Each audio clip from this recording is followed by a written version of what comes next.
that. Okay. All right. So Julia Brown is pursuing her PhD in English literature at Stony Brook University with a research focus on the intersection of literature and medicine health. Julia is an editor of Survive and Thrive, a journal of medical humanities and narrative as medicine, and has served as the assistant director of the Teaching and Learning Center and an open educational resource fellow at City College of New York. All right, so I'll turn things over to you, Julia. All right, good morning. I am a white woman in my very late 20s and with dark blonde hair, shoulder length, and I am also wearing my glasses this morning. So do you want me to present right now, or do you want to introduce everybody first? No, go ahead. I'll introduce one at a time. Perfect.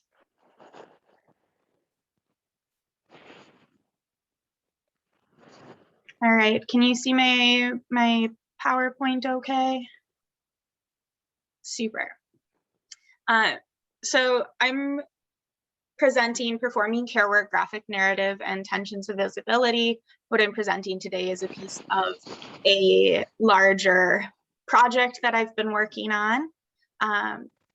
So keep that in mind while I present. So I'm going to start off with a little bit of a personal narrative. At a conference that I will refrain from naming in 2018. It wasn't PAMLA, I promise.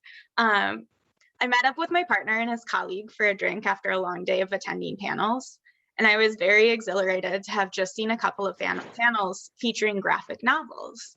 And when my partner's colleague asked what I was researching, I happily relayed that information.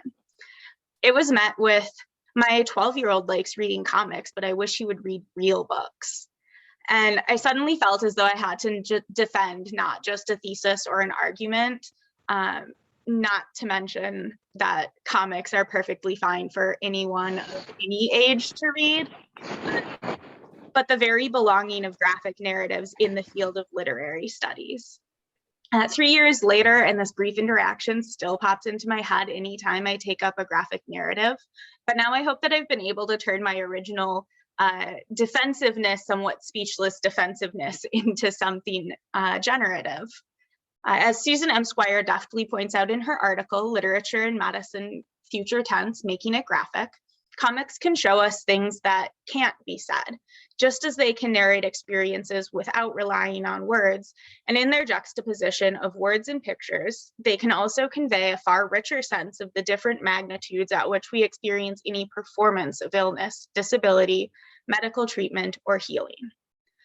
Like Squire, I will approach graphic narratives through a lens of performance studies, particularly through the work of Diana Taylor and Robin Bernstein. In the larger piece, I position the graphic narrative as a medium that is between/both Taylor's archive and repertoire, with the page serving as a stage of sorts, a scriptive thing staging scriptive things.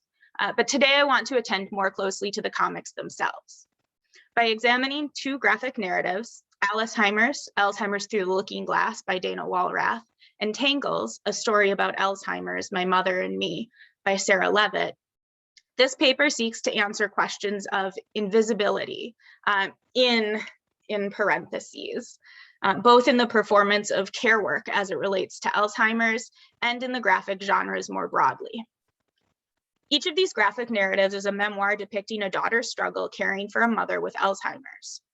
Levitt's narrative, Tangles, follows a more traditional comic style in layout with bounded panels and hand-drawn figures. She revisits her memories of visiting and caring for her mother, Midge, from the beginning stages of her Alzheimer's to the end of her life. While Levitt's father was Midge's primary caretaker, the story is told distinctively from Levitt's perspective. In Alzheimer's, on the other hand, Walrath becomes the primary caregiver of her mother, Alice, but the narrative follows much the same arc, beginning with the moments leading up to diagnosis and ending with Alice's moving into a memory care unit and implying her death. Alzheimer's, though a graphic narrative, is more experimental, combining collage, drawing, and essay. Most of the two-page spreads contain a bounded image on the left page and a few paragraphs telling a story on the right. Analyzing the graphic narrative through a feminist performance studies lens opens two critical lines of thinking. First, and more broadly, such an approach allows for an opening of the field of literary studies to view graphic narratives as valid objects of study. Diana Taylor's The Archive and the Repertoire posits that, quote, performance studies allows us to expand what we understand by knowledge. Performance studies disrupts the hierarchical value placed upon the text, the archive, in Western culture, and makes space to analyze the corporeal, the repertoire. Second, both care work and Alzheimer's are often rendered invisible and described in terms of this invisibility. Such an analysis of the corporeal and graphic narratives can help us better attend to questions of invisibility. In the larger piece, I explore what we are seeing and learning not to see in the repeated scripts of care work and Alzheimer's, as well as attend to the double bind of care work. For the sake of time, I've limited the scope of this presentation to two questions. First, I will explore the question of what is made visible in the graphic novel. Then I will seek to answer the question of how we recognize care work. Descriptive things in both graphic novels aid in making the invisible visible. As Bernstein explains, a scriptive thing, like a play script, broadly structures a performance while simultaneously allowing for resistance and unleashing original live variations that may not be individually predictable. In the Alzheimer's narratives present in both graphic novels, it is through the breaking or misreading of familiar scripts, the misuse of scriptive things, that the disease is rendered visible. In Tangles, one of the first moments the author becomes aware something is not the same with her mother is when she finds an iron left on and a pile of clothes left crumpled, seen in figure 1 in the PowerPoint. We expect, based on the repertoire, a script in which the hot iron invites the mother to press the clothes, hang them, and then unplug the iron, putting it away safely before leaving to complete another task. The typical script of the iron has in it an underlying narrative of danger. Don't leave the iron unattended, or you risk a fire. These two panels highlight the that narrative of danger by combining the language blazing hot with the image of the iron portrayed with lines of heat emanating out from it. These lines indicating heat resemble the lines that might surround a person to show surprise, almost as if the iron itself is shocked that the script has been broken. In the next panel, we see Midge kneeling in a garden, indicating that she has, in fact, left the iron completely unattended. In this moment, Midge's disease becomes visible through her breaking of what Bernstein would call the determined action scripted by the iron. This particular scenario also makes visible, or at least tangible to the reader, some of the confusion that Midge feels because of her Alzheimer's. She tries to normalize this new script to her daughter, saying that it happens all the time. It is not clear at first who is speaking this normalization, the daughter or Midge, because the speech act is disembodied, as though it is coming from off stage. It is easy to imply that these words are the daughter's words, as her voice has been narrating throughout. The reader may then briefly question whether this is true before acknowledging that this behavior does, in fact, break the script, an acknowledgement which is verified in the next panel when it is revealed that these words belong to Midge. However, for a brief moment of questioning, the reader becomes, as Diana Taylor describes, implicated as a spectator. The spectator embodies Midge's confusion and perhaps the resistance she feels against the sudden visibility of her Alzheimer's. The invisibility of memory loss becomes tangible to the reader. Alice, in Dana Walrath's Alzheimer's, similarly has her disease rendered visible through the misuse of scriptive things. Upon visiting Alice's home, Walrath states, "All was immaculate and welcoming before. On this hot August day, the heavy air conditioning unit sat on the floor in front of the windows, shut tight. We put the units back in and cleaned, but she couldn't explain." Not only was Alice's apartment dirtier than usual, the typical script for staying comfortable on a hot day was broken.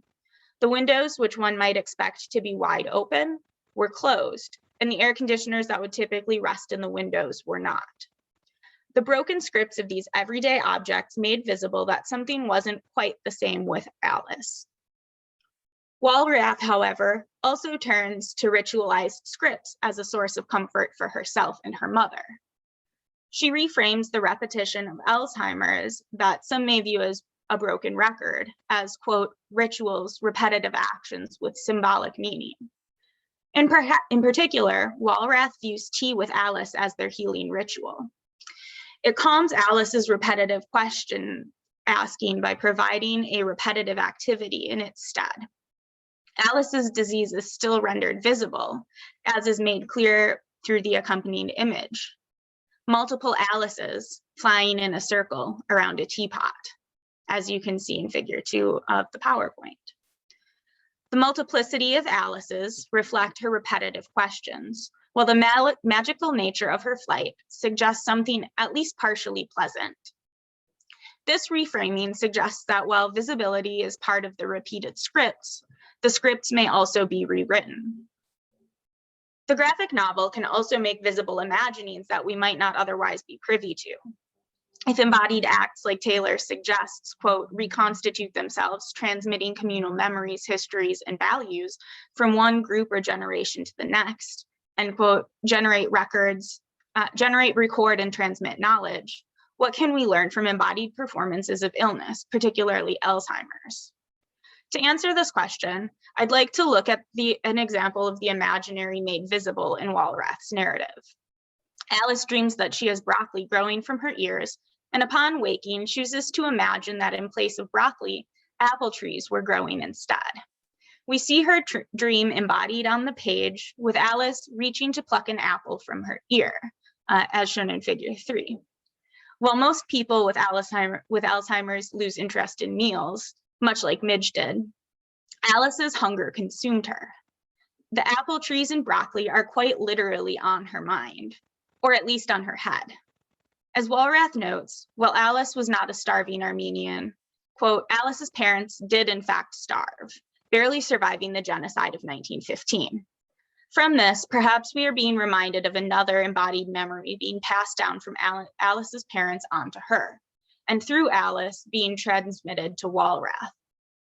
If we pay close attention to the stories told through embodied performance, we might become privy to things that may have remained invisible. Now I'm going to move on to talking about recognizing care work. In Tangles, caring is coded as performance, especially by Levitt's cared for mother. Once Midge's Alzheimer's is made visible through the broken script of the iron mentioned earlier, her daughter approaches her about it in an act of care. She is worried about her mother's safety and the change in behavior. However, there is tension in this visibility that becomes apparent when Levitt's mom asks, "Why do you have to make such a production out of it?" in response to her daughter's concern about the abandoned iron. Her question alone indicates her uncomfortableness with this new visibility, but we can also see it embodied on the page. Midge's face is set in anger when she asks the question. Her eyebrows are depicted as slanting down in toward her nose, her mouth scowling, and her back turned with her head looking back over her shoulder at her daughter, who she is addressing. All gestures that indicate anger and frustration. The same words paired with a smile could be read in a joking tone, but the embodiment of emotion depicted in Midge will not allow such an interpretation. Here then, caring is depicted as performatic, a production for someone else's eyes, rather than an act of authentic emotion. If there can even be such a thing as inauthentic emotion, which has been debated in realms of both embodied cognitive theory and performance studies. If caring is a performance, then Midge's disease is showcased on the stage in an act that she did not agree to play a part in. A similar unsettling visibility is associated with care work in Alzheimer's. Before Alice moved in with her daughter, she had round-the-clock in-home care. Rather than viewing this care work as positive, Alice associates it with a performance of political surveillance. She complains to her daughter, quote, "They follow me around like the Gestapo." As Diana Taylor suggests, political acts are an embodied performance, and in Alice's case, the Gestapo, quote, came to embody the state. Power was materialized and made visible as fetish.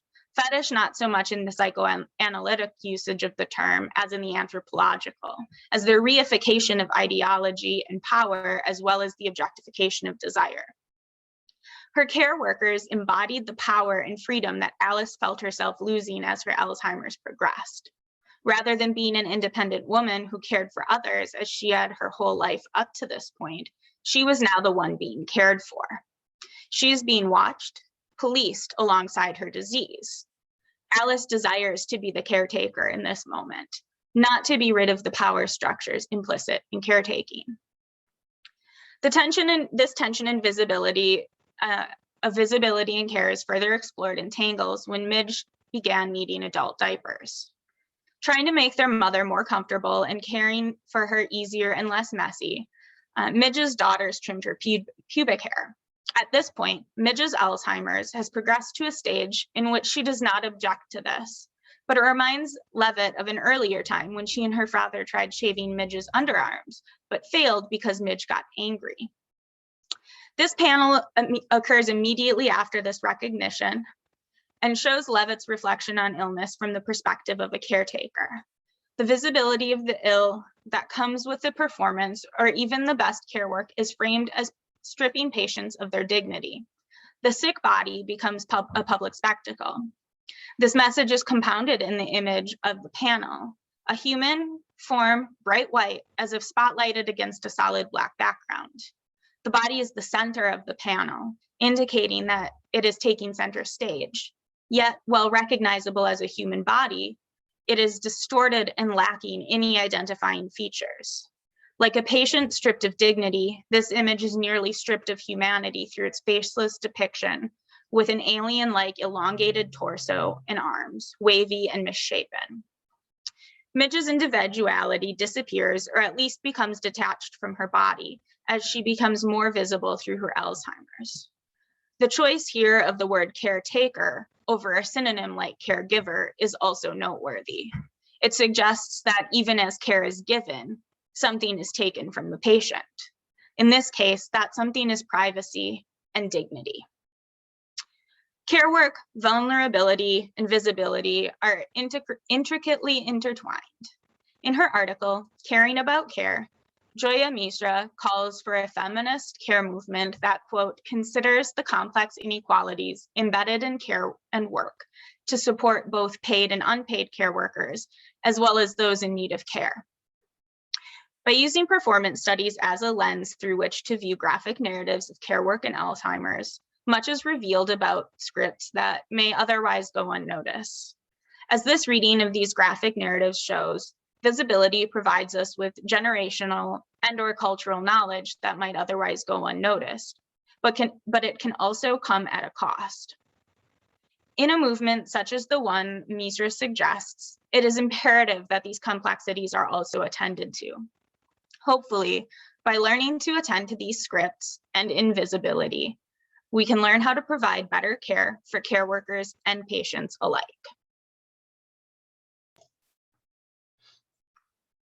Thank you.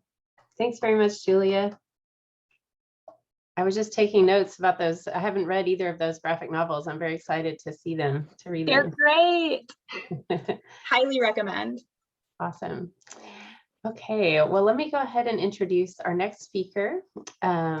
Originally from Yorkshire in the UK, Edward Ferrari is a poet and independent scholar who lives in Redlands with his wife and young daughter. That's Redlands, California. Edward teaches composition and, dedicated to forwarding the literary arts in San Bernardino County, works as the president of Poetry IE, a 501c3 that provides support to local writers. Edward's work has appeared in Ink, Sweat and Tears, New Walk magazine, Within Darkness and Light, Muse, and the Pacific Review. You want to introduce or do your self-description, Ed? Yeah, sure. Hi, everybody. I'm a white man with a scraggy beard and circular dark glasses, and I'm in a room with books on the wall. And I am going to read my paper. So can everybody see that? Okay. And then is the audio okay as well? Am I coming across clear? Okay. So dismodern and disfluent. Philip Larkin and the Limits of the Lyric. Stuttering Foundation President Jane Fraser wrote the New York Times in 2014 about an omission from the biography of Philip Larkin, written by Larkin's most recent defender, James Booth. Booth, Fraser points out, fails to mention in the 500-plus page biography that Larkin stuttered. Issues of representation are a priority for Fraser, who notes that Larkin achieved on the page a fluency that would have otherwise eluded him, that the poet is a hero to the stuttering community in Britain, and mentions his inclusion in the Foundation's list of famous people who stutter. And while I do think this fluency studies is still first wave, and so representation is key, there are a few literary lines of questioning I'd like to extend from Fraser's objection. One, why has Larkin's stutter featured so little in critical responses to his work? And two, how should we begin to theorize the relationship between the poet's on-the-page fluency and his off-the-page and on-the-record disfluency? Disfluency scholar Chris Eagle, in his introduction to Literature, Speech Disorders and Disability, Talking Normal, puts this in slightly different terms. Invoking Eve Kozovsky-Sedgwick's litany of rhetorical questions in Epistemology of the Closet, Eagle asks, has there ever been a stuttering Virgil, a stuttering Cervantes, a stuttering Moliere, a stuttering Charles Lamb, a stuttering Lewis Carroll, Somerset Maugham, Henry James, Philip Larkin? Has there ever been a stuttering Philip Larkin? Well, no is the answer, not really. With a few important exceptions, the battle-scarred field that is Larkin studies has not discussed his stuttering, has not discussed the poet in terms of his disability. And when his stuttering has been brought up, it tends to be dismissed prematurely as cured and or irrelevant to his achievement as a poet. Not since Tim Trengrove Jones's Larkin's Stammer, published over 2 decades ago in 1990, has the relationship between the poet's work and his disability been theorized. Why is that? 2 reasons. The first is the narrative of the cure. Larkin, who by all accounts, including his own, had a severe stutter, was supposedly cured sometime in his early 30s. In many biographical accounts, this is either self-cured or follows through the magic of Freudian associations from the death of his authoritarian father. So Booth, the biographer mentioned, couches his omission in these terms. Philip's deep intimacy with this passionate, thwarted man, his father, who had such high expectations of him, may have been partly responsible for the stutter from which the poet suffered throughout his youth. He himself always dismissed the idea that it had anything to do with early trauma and recorded that it finally faded away in his mid-30s.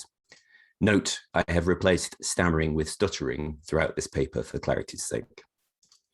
Similarly, in an essay featured in The Man and His Work, Anthony Curtis, a former classmate of Larkin's, shares his psychological insights into Larkin's problem. Larkin Pierre was an authoritarian, typical of certain pre-war middle-class Englishmen. The stutter that afflicted Larkin Phils as an undergraduate soon disappeared after his father's death. Larkin would have been 33 in 1948, the year of his father's death, yet he is still audibly stuttering when he recorded The Less Deceived in 1955 and in The Whitsun Weddings, which was recorded in 65. Suffice to say, accounts of the poet's cure may have been exaggerated. Yet this underlies a deeper truth. Stuttering is a disability. It is not a surface phenomenon caused by lack of will or indecisiveness, but a dysfunction that involves the entire body, that has a deep social, neurological, and biological basis. In addition to the mythical cure, there is another important reason why we have never had a stuttering Larkin. Not only do both stutterers and non-stutterers resist the description of stuttering as a disability, but because stuttering is not highly visible, stutterers, and especially those as canny as Larkin, tend to become very adept at passing as non-stutterers. Unlike, say, blindness or cerebral palsy, to borrow Joshua St. Pierre's comparisons, a stutterer is not clearly perceived as abled or disabled. As that same critic explains in his contribution to the emerging field of disfluency studies, the liminality of stuttering places it in an unusual position with respect to disability theory, and that is because stuttering is consistently framed as an individual biological defect to be coped with, managed, or cured. Little attention has been given to what can be learned from resisting the urge to fix stuttering, and instead reflecting upon what it can reveal about the ways we are accustomed to understanding speech, communication, and disability.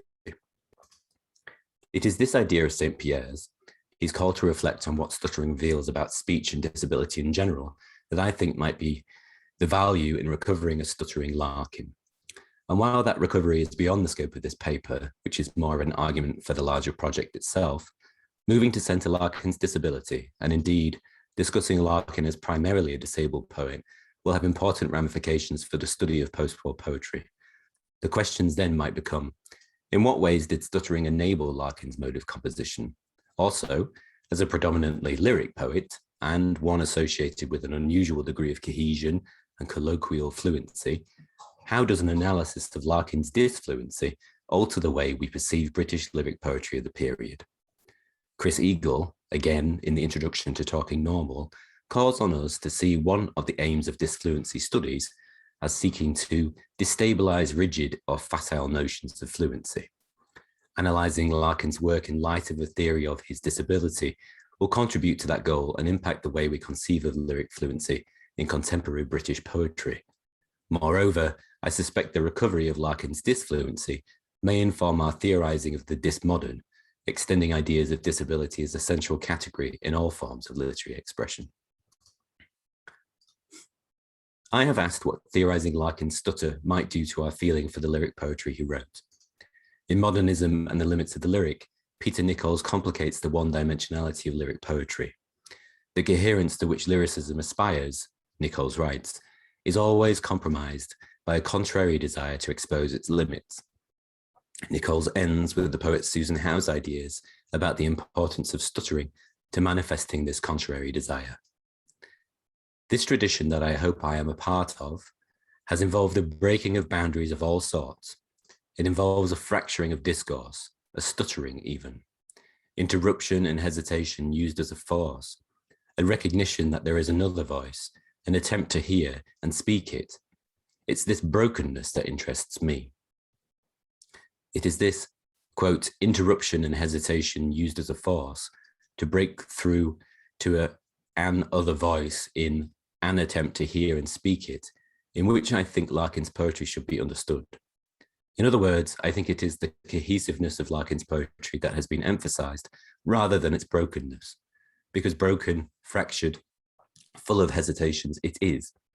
And like St. Pierre's point about the co-constructedness of the perception of the stutterer, it is our listening as much as his writing that can define exactly what a breaking of boundaries in the anti-modern lyric might look like.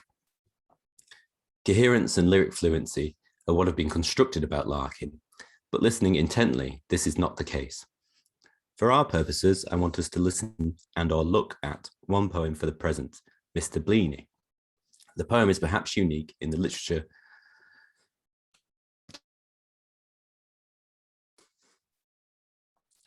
The poem is perhaps unique in the literature for critical attention to both its oral and visual representations.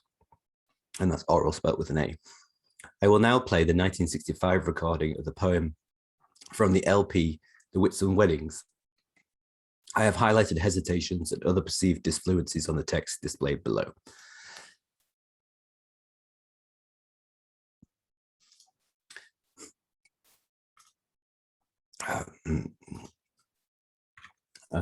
You should be able to hear the recording as it plays. Mr. Bleeny's room. He stayed the whole time he was at the bodies, till they moved him. Flowered curtains, thin and frayed, fall to within 5 inches of the sill, whose window shows a strip of building land, tussocky, littered.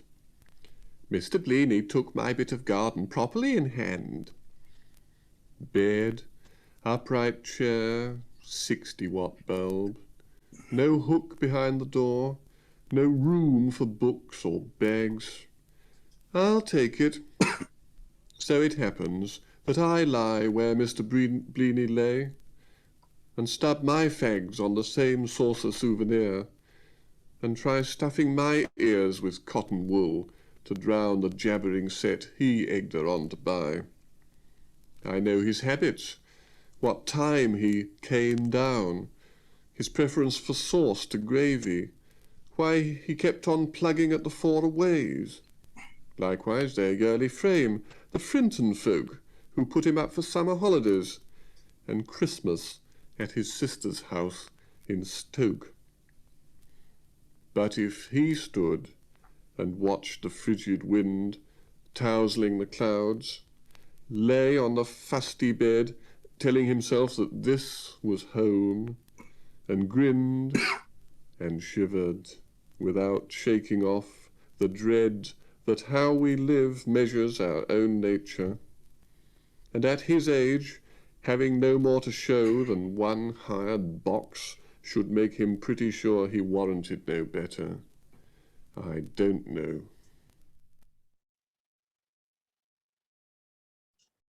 Though slight, audible in this recording are the actual hesitations and fractures of Larkin's voice, and other voice, to use Susan Howe's words.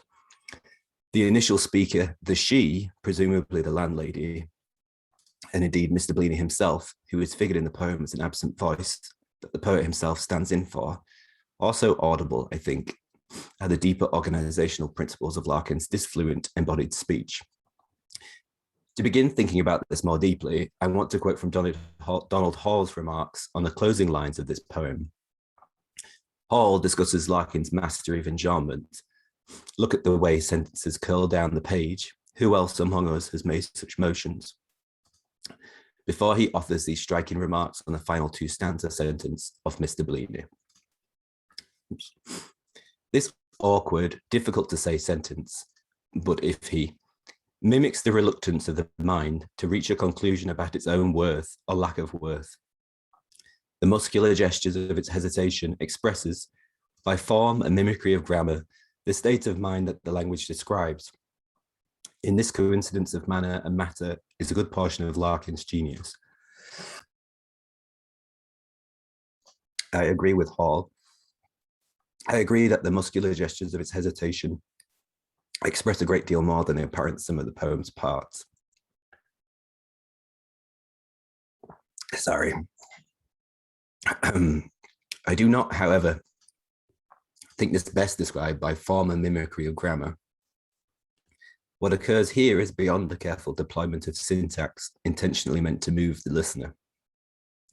Rather, the manner and matter of Larkin's mode is in the embodied speech act itself.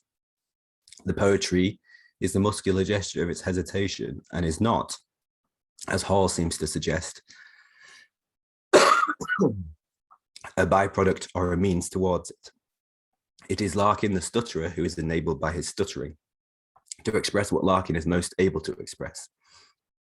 That Larkin was able to do the work he did, not in spite of this stutter, but because of it. So to end, I want to offer a discussion of the poem What Survived of You by the contemporary British poet Andrew Macmillan. It is important to note that the poem is composed from lines and phrases lifted from Larkin's poems. I will now read the poem. What survived of you after hearing Larkin's Sunday sessions?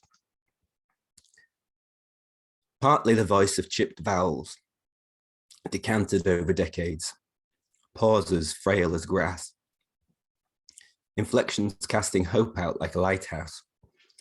But mostly what survived of you was love. Your million-petal flower of being here, full blossomed even now, pulled from oblivion, dark as a garage. I hear you sitting somewhere, put back together, stern, sending poems as though young men over stanzard, distant hills to ears built like towns. What Macmillan's poem illustrates for us is the deep ambivalence of both Larkin's oral performance and the listener's active construction of what they hear. The genius of Macmillan's poem is that it allows us to hold the contradictions inherent in this experience. Larkin is perceived to be both normally, if not lyrically fluent, but also hesitant, hampered.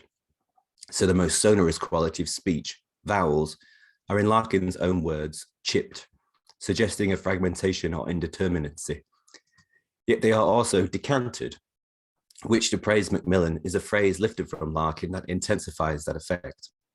Decanted plays to the kind of datedness that Edna Longley points out contemporary readers of Larkin here. The sound and tone is of walnut and wood polish, of gramophone and dust. But it also contains that suggestion of liquid fluency, of urbane ease and cosmopolitanism.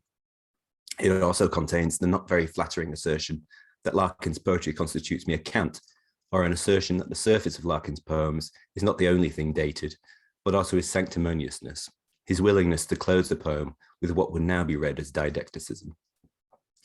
Yet Macmillan's poem, which is literally composed of Larkin's fractured speech, suggests more indeterminacy than that. After all, Larkin's voice is felt to be much more complex, much more textured, with intricate intimacies than one might expect. The pauses are frail as grass, while inflections cast hope out like a lighthouse. And in borrowing Larkin's own phraseology, Macmillan is able to highlight the poetry's own preoccupation with the ultimate indeterminacy of voice, of identity. It is this indeterminacy, this perception of the frailty of the embodied voice, that recent analyses of Larkin's poetry avoid. I'm not sure whether Macmillan knew Larkin stuttered, or whether that is important, but the poem makes us aware of a contrasting reading to be read against Larkin's work as ordinarily fluent, as not limited by a more integral and visible disfluency. So, by the end of the poem, Larkin assertively sends poems like a general, commanding his troops over the radio to ears built like towns. The final image is one of the perceived passivity of hearing, and we can take it up as the moment to address the construction of the embodied speaker. Ears that are built like towns are to be invaded by or subjected to the assault, rather than to actively construct the speech of the other as we are doing now. Thank you.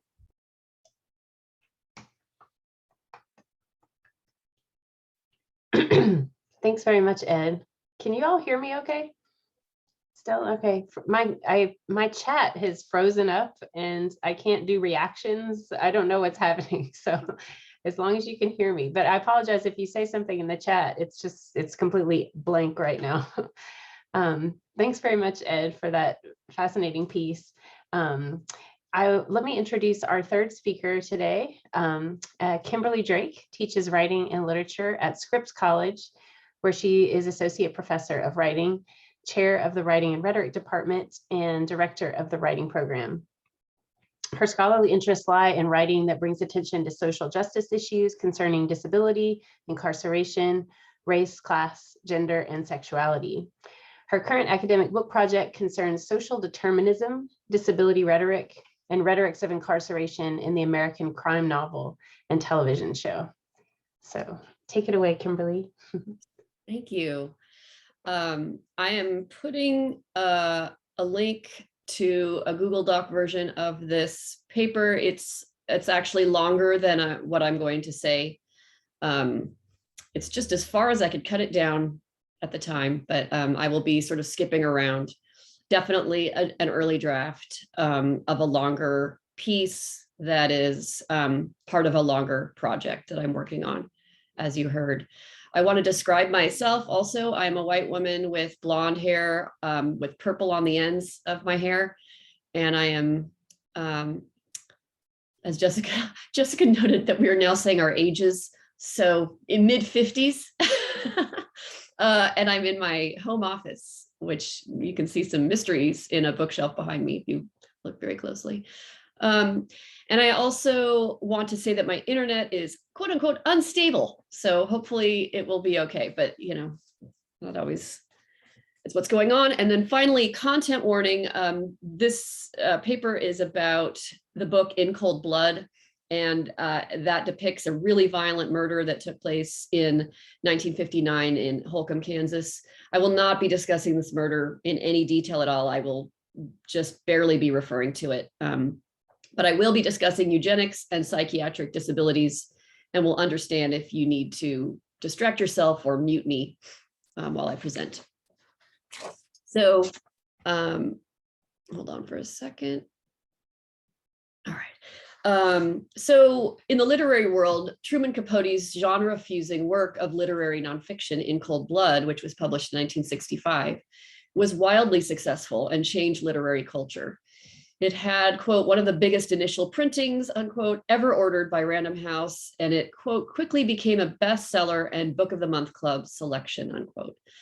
However, even at the time, some readers criticized Capote for his nuanced portrayals of Dick Hickok and Perry Smith, the men who murdered 4 members of the Clutter family in November of 1959 in an attempted robbery.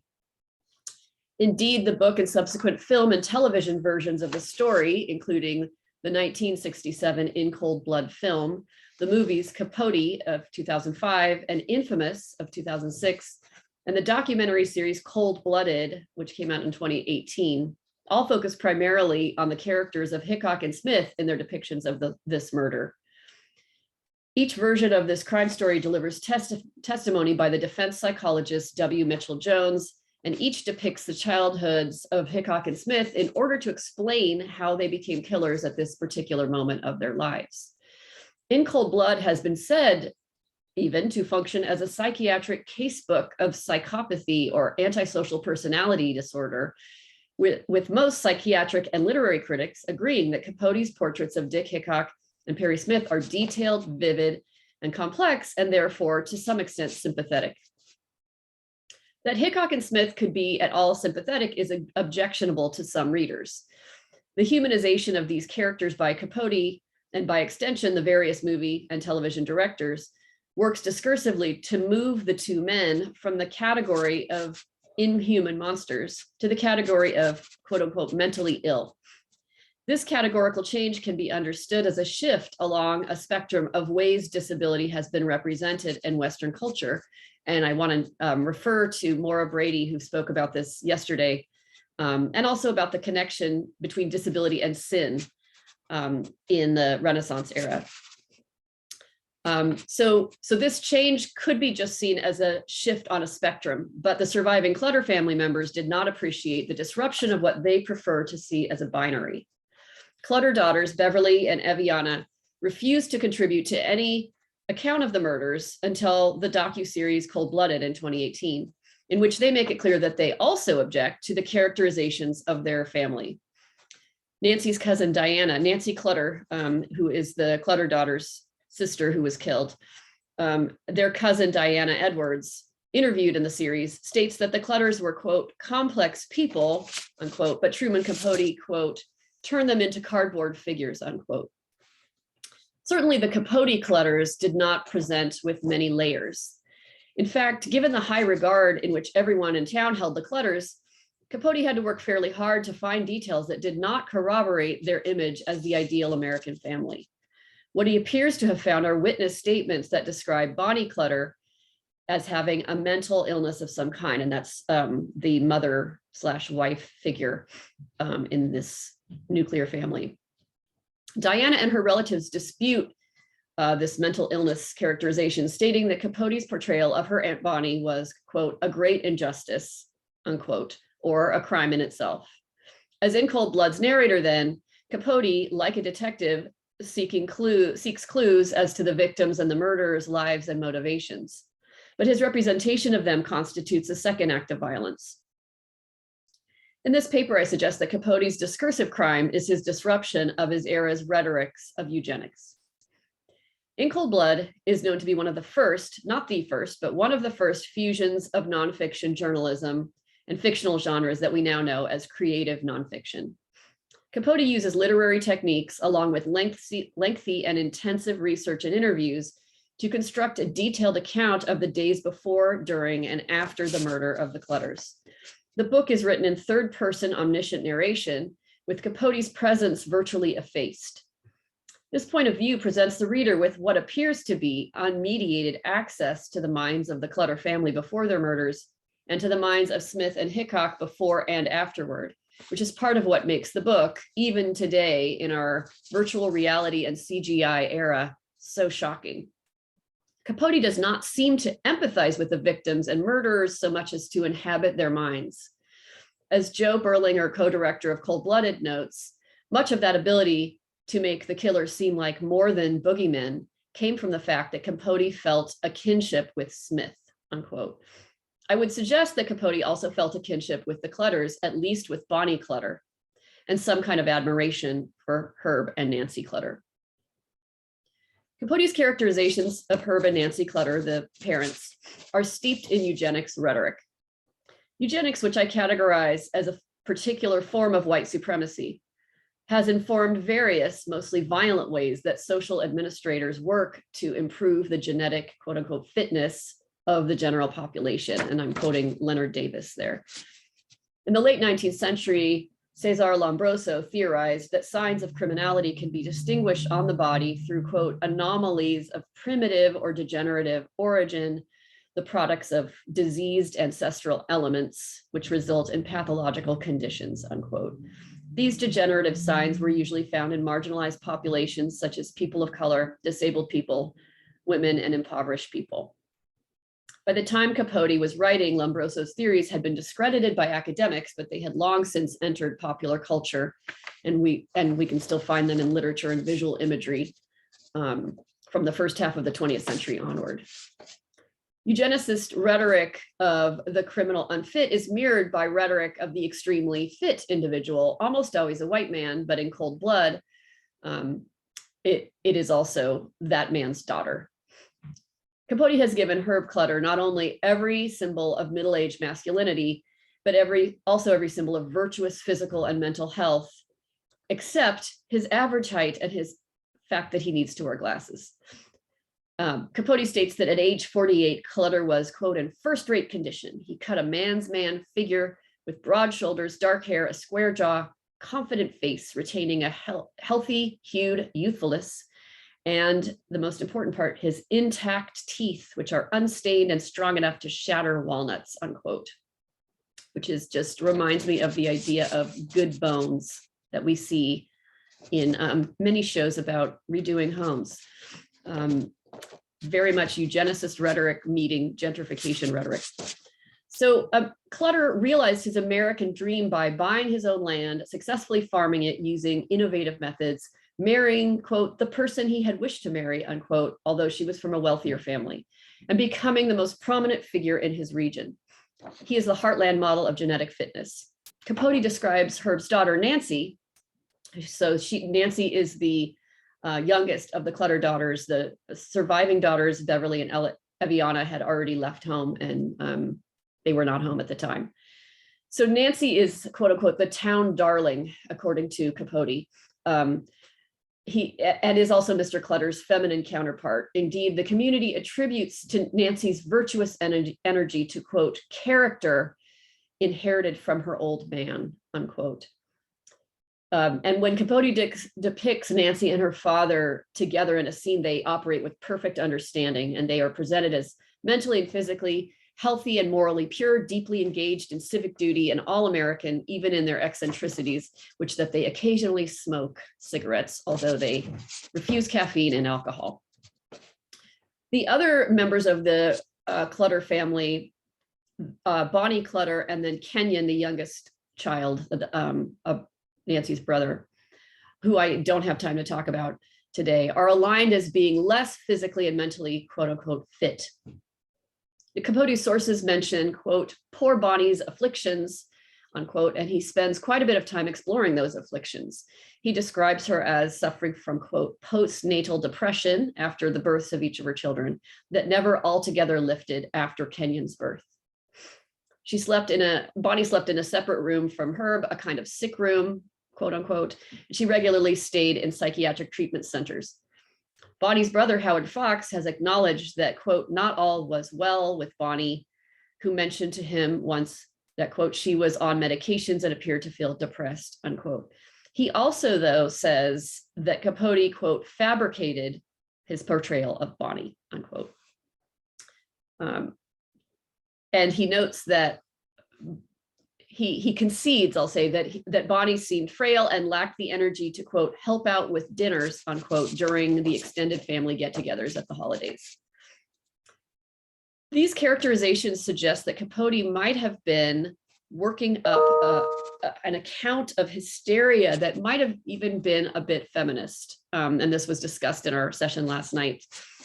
Read this way, Bonnie could be seen as someone suffering depression in part due to gender role-based oppression. In fact, one psychiatrist advised her to spend time away from her family and to get a job in an apartment so as to, quote, regain a sense of adequacy and usefulness, quote unquote. That apparently he and Bonnie, the psychiatrist and Bonnie, agreed she was not feeling in her domestic role at home. And according to Capote, this treatment worked until she returned home. In the movie Infamous, but only in that depiction, the character Nell Harper Lee, who is played by, bizarrely, by Sandra Bullock, diagnoses Bonnie's psychological state as menopause in a manner that suggests she's trying to downplay its stigma without dismissing it. Perhaps because menopause and perimenopause remain mysterious and stigmatizing conditions for women even today, Capote resisted connecting them to Bonnie. His portrait of her is undoubtedly sympathetic to most of today's readers who are familiar with and unfazed by portrayals of mental illness for the most part. I suggest that Capote felt a kinship with Bonnie that led him to develop his understanding of her psyche and to resist easy labels. At this time, a psychological diagnosis was a permanent stigma.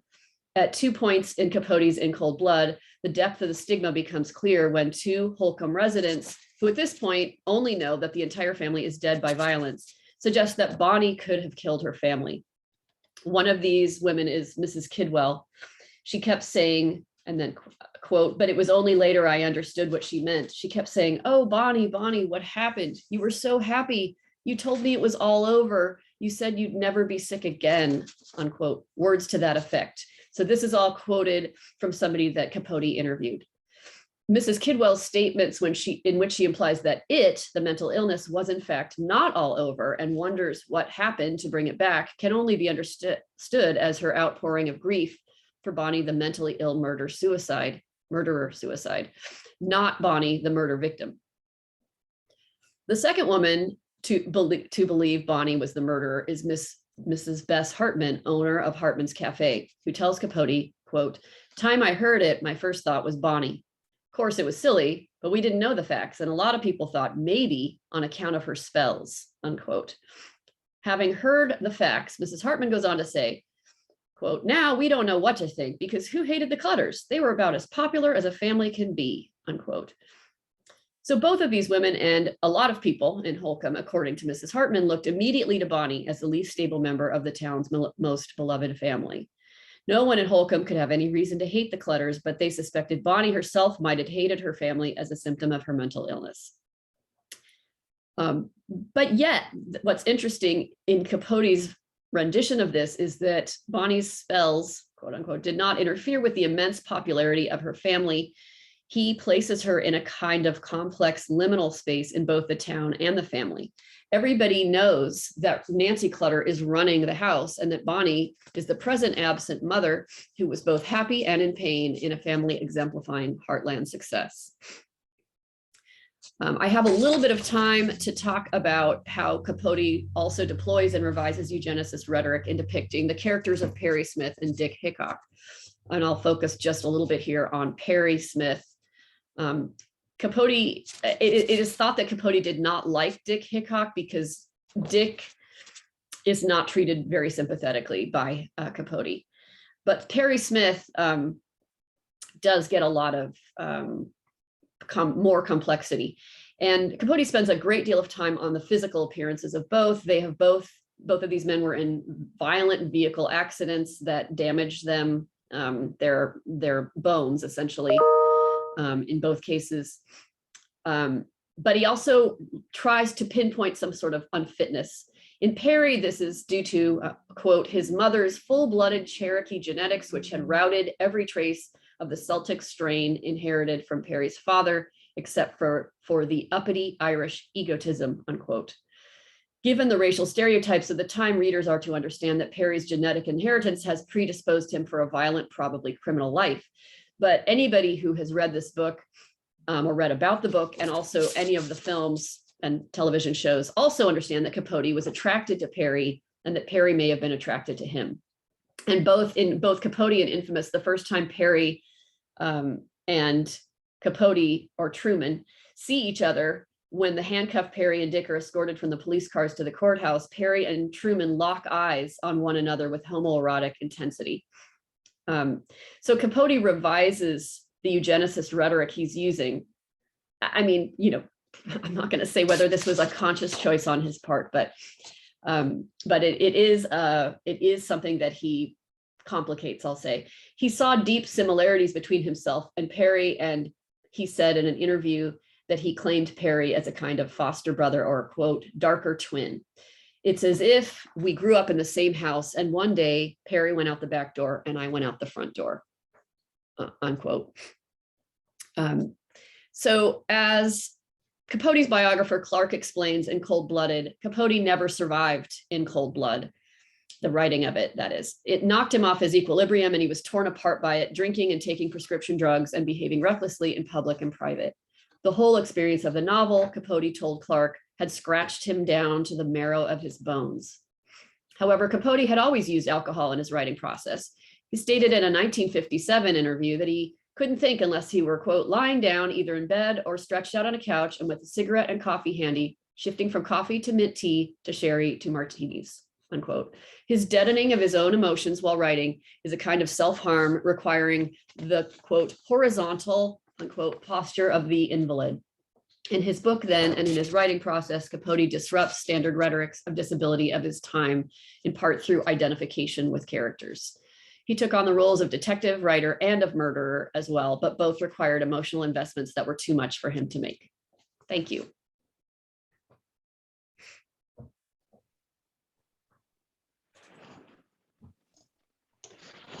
Thanks so much, Kim. Interesting.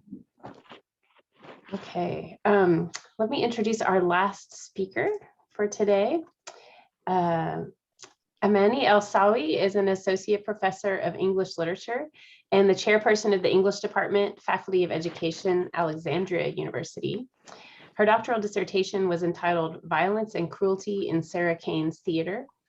She's presented her research papers in various conferences held in Spain, Chile, and the USA.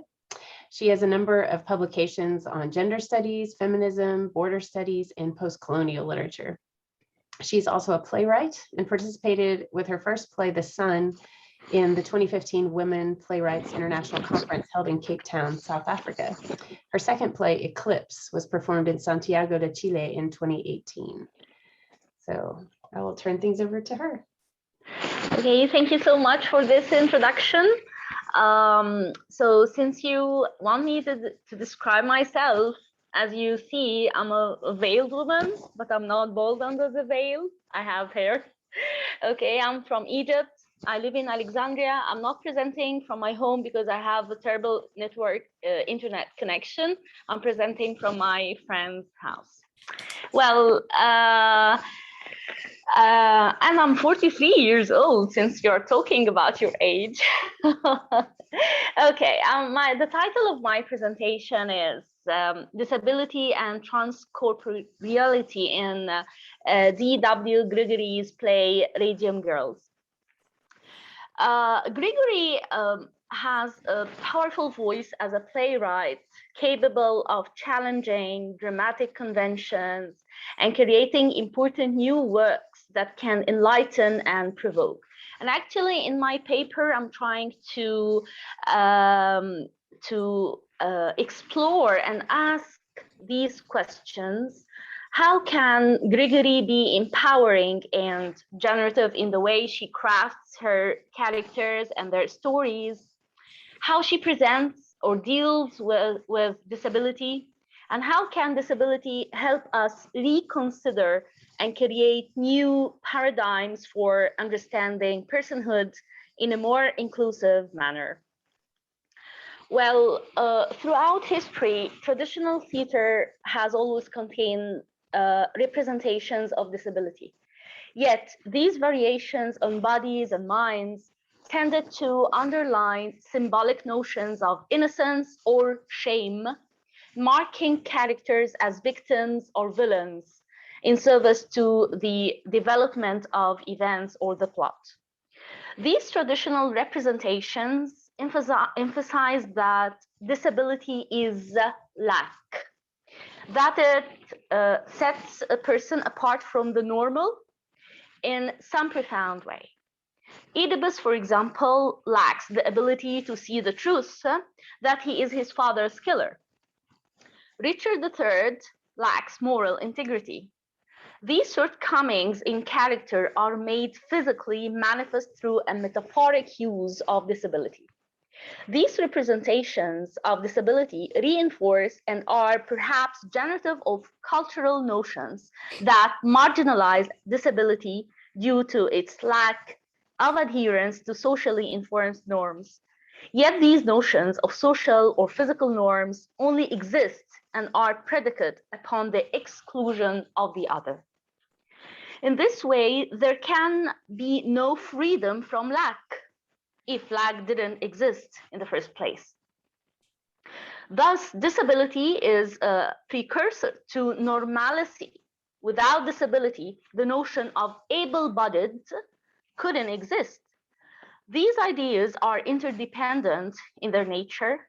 Thus, the traditional understandings of disability, either moral or medical, over and against normalcy, begin to cave in upon themselves under the weight of closer inspection. Gregory, by her own admission, never sought out to join the vanguard of theater artists who are overtly changing the way that variations in bodies and minds are represented on stage. Yet I do believe that she is considered to be one of the most empowering voices in American theater today. Her background affected her self-conception of disability, and she lived in a Roman Catholic household that was a significant influence on the way she experienced the world as a young girl and on the way she experienced being a young girl in the world. She describes her self-concept as a child in terms of the saints. Quote, "My favorite saint at the time was Saint Francis of Assisi. I imagined myself dressed in burlap, following him around Italy, birds alighting on my head. But being the wrong sex, I couldn't aspire to that kind of sainthood. My mother kept a picture book on the shelf, Lives of the Saints. The men were soldiers, poets, teachers. The women were virgins, all virgins with a capital V. That was the primary occupation of women. Apparently, to be virgins and mothers at the same time. An impossible assignment. Early on, I became aware of my fatal flaw, that I was the wrong sex. And there was no recovering from this weakness. It didn't matter what I did. I would never make up for it, and I would never be forgiven for it." End of quote.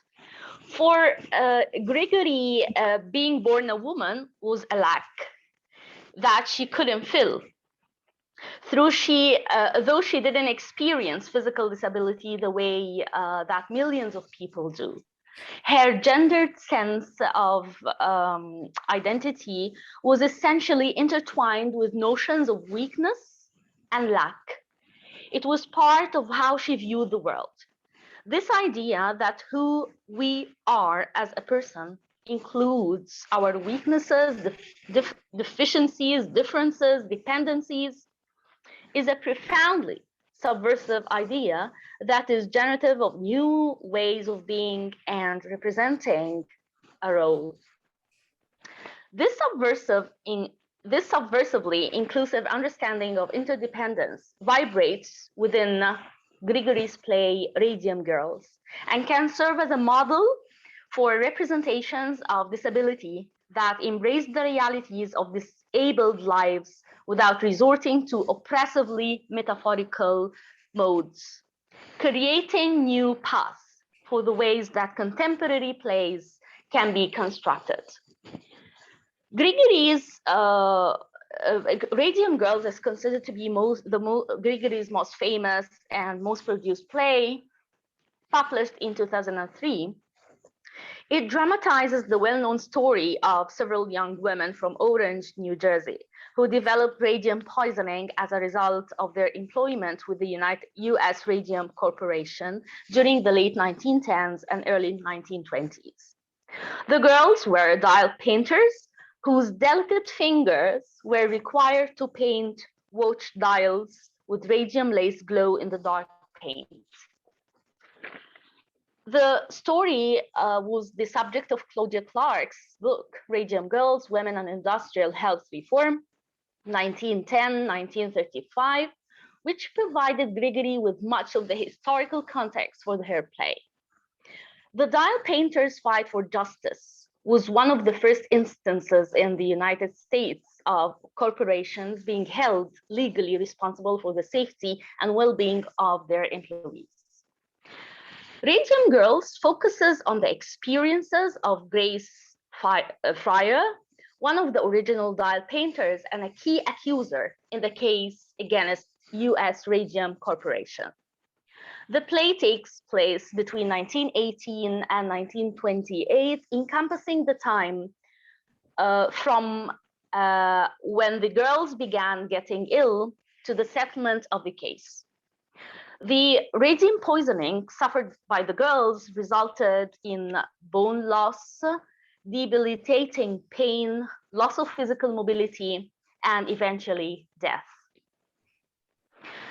At the beginning of the play, Grace is portrayed as a courageous 15-year-old girl working as a dial painter.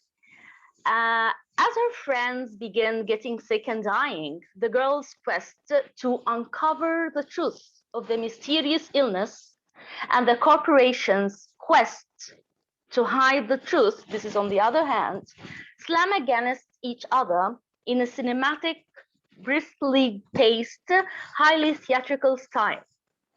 And the play utilizes many facets of Brecht's epic theater, beginning with historicizing and including the juxtaposition of comic presentational scenes with more serious, naturalistic ones, simultaneously calling attention to the politicized nature of this content while emphasizing the theatricality and performative nature of the play itself. Actually, by analyzing the play through a variety of theoretical perspectives that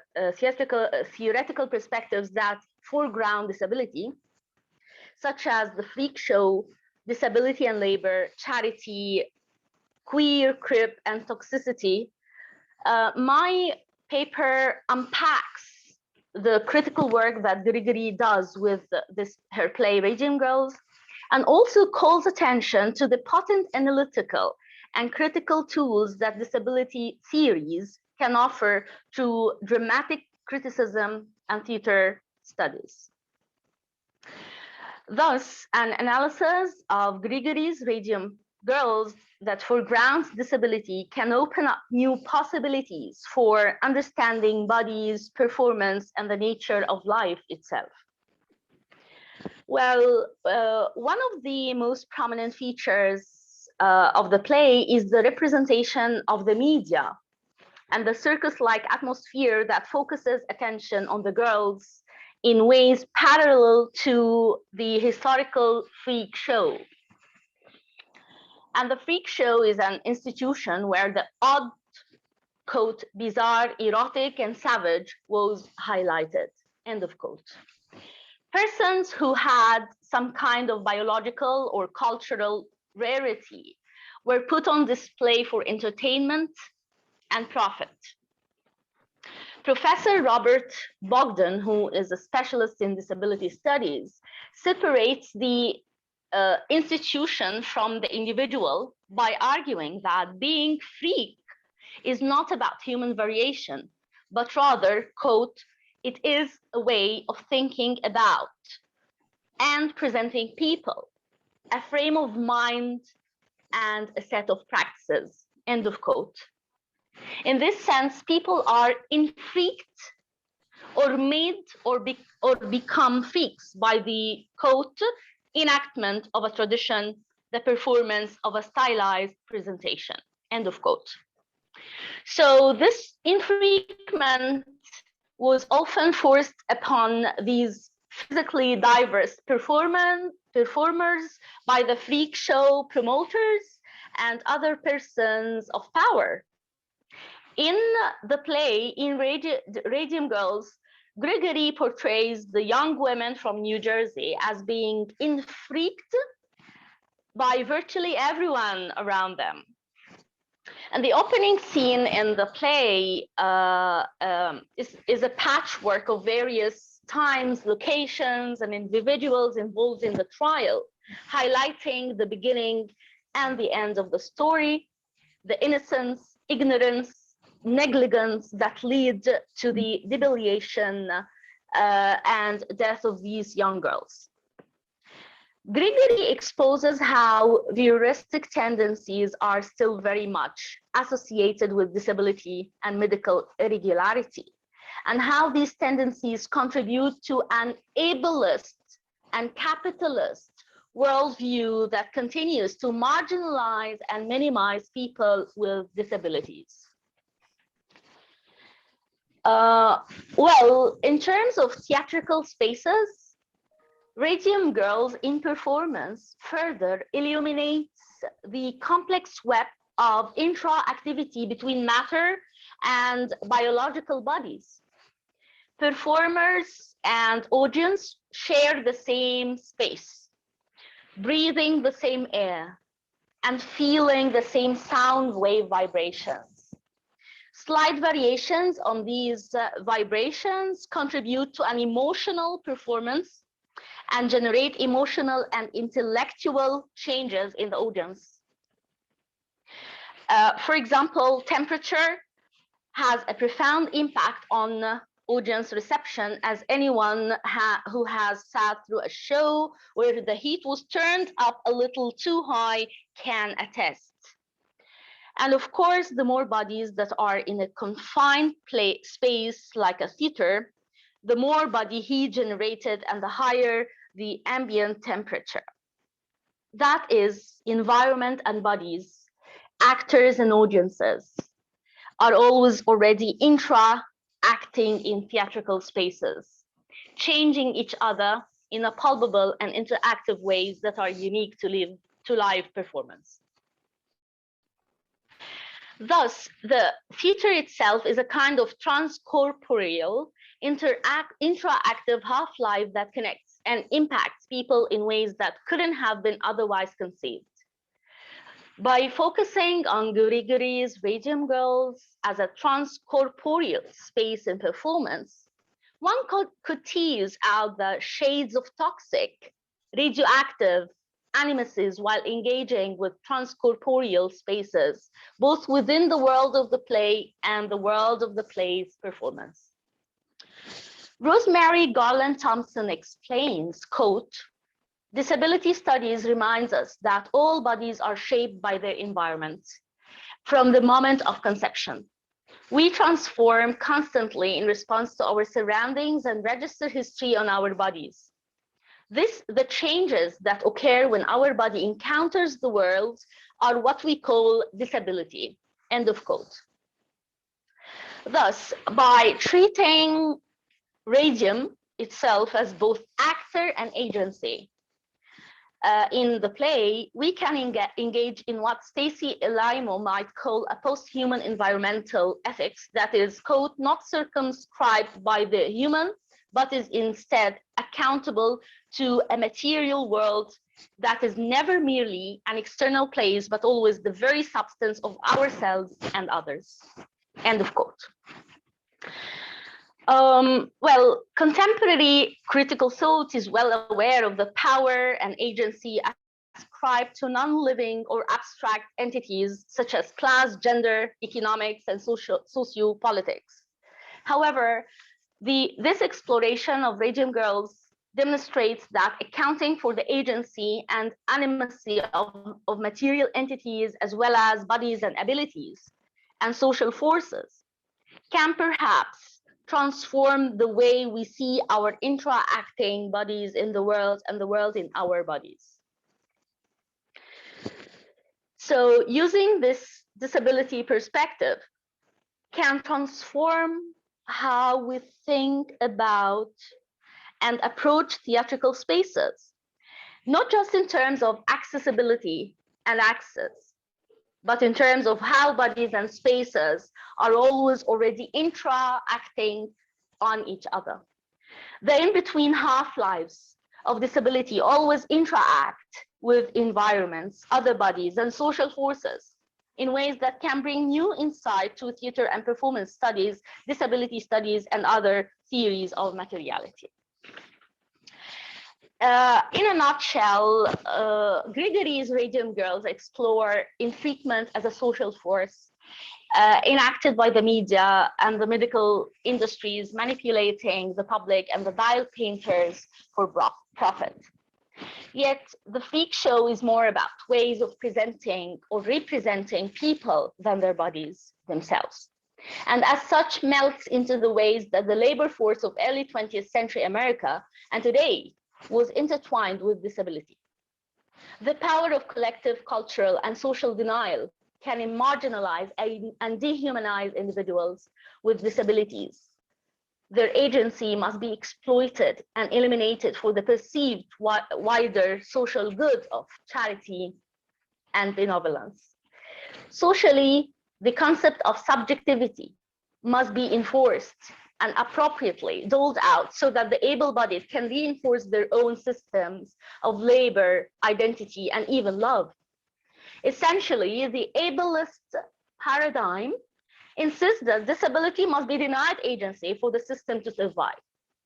However, Radium Girls exposes and challenges that paradigm. On the other end of the spectrum is the idea that agency is related and comes from the material and molecular interactions of matter.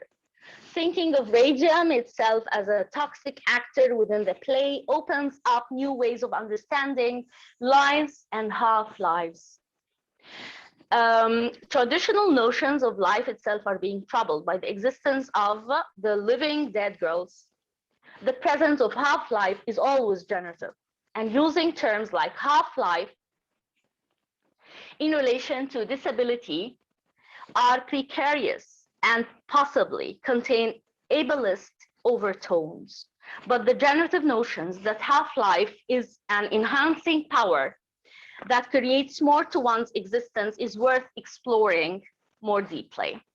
Thinking through disability in this way demands that new ways of understanding personhood and agency to be considered and generated, disrupting an oppressive and anxious paradigm of mythically independent ableism that must no longer hold ultimate sway. Stories of disability do not need to be confined to the didacticism of message plays and representations of diverse bodies and minds, don't have to be limited to supporting symbols of innocence and infamy. Disability in dramatic literature has a deep history, and the possibility of a vibrant future that can be empowering and challenging, liberating, must be taken into consideration. So the question, does art reflect life or life reflect art, can be most fruitfully answered quite simply yes. Instead of making a fuss over the casuality of societal attitudes and the representations of bodies, it can be more productive to explore their interrelatedness and how both can be changed for the better, creating a more inclusive and empowering understanding of what it means to be an interdependent agent in contemporary society. In the interdependence of subjectivity is not freedom from lack. Agency includes our personal differences and interdependence. Interdependent subjectivity includes our communities, our failures and successes, our weakness and strengths, incompleteness and sufficiency. Interdependent subjectivity includes self and society, the half-lives and in-betweenness that are inextricably connected through the interaction of environments, bodies, and communities. Interdependent subjectivity ultimately becomes possible only through disability. Thank you so much.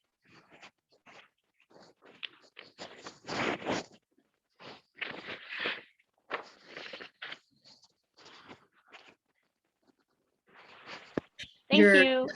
Oh, are you okay, Jessica? You're muted. Okay. All right. Well, that was amazing. We have a short amount of time for Q&A. And then we do have to do this election type of thing. We have, I will just say now, somebody who was here in the panels yesterday, Vivian Delchamps, has volunteered to be a chair. So we're all off the hook in that there is one person. But if there would like to be anybody to be a co-chair, that would be so amazing. And Jessica and I both have volunteered to be consultants and advisors in the process. So just maybe by the end we can work that out. But does anybody have a question right now for one of the panelists?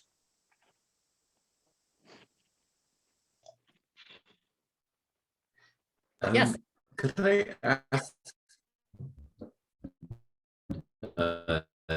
Julia,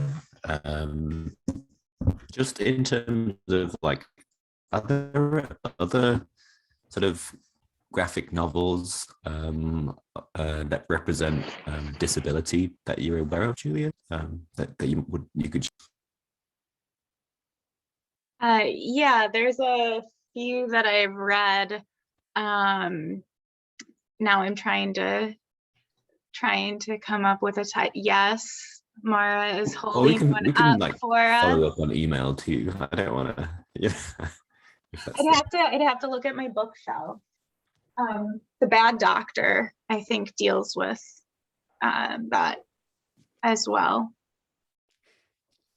This one's called Epileptic. I'll look into it. Ooh, and it's amazing. Does look amazing. That looks good.